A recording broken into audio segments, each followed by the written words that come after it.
يا قابل توبة آدم يوم آشوراء يا فارج كرب ذي النور يوم آشوراء يا جامع شمل يعقوب يوم عاشوراء يا سامع دعوة موسى وهارون يوم عاشوراء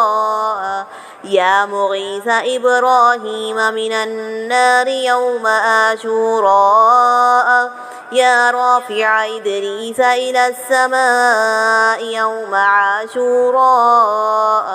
يا مجيب دعوة صالح في الناقة يوم آشوراء يا ناصر سيدنا محمد صلى الله عليه وسلم يوم عاشوراء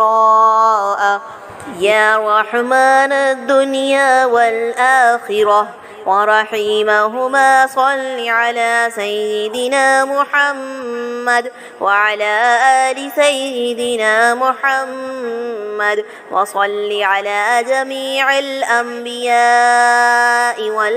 والمرسلين واقض حاجاتنا في الدنيا والآخرة وأطل عمرنا في طاعتك ومحبتك ورضاك وأحينا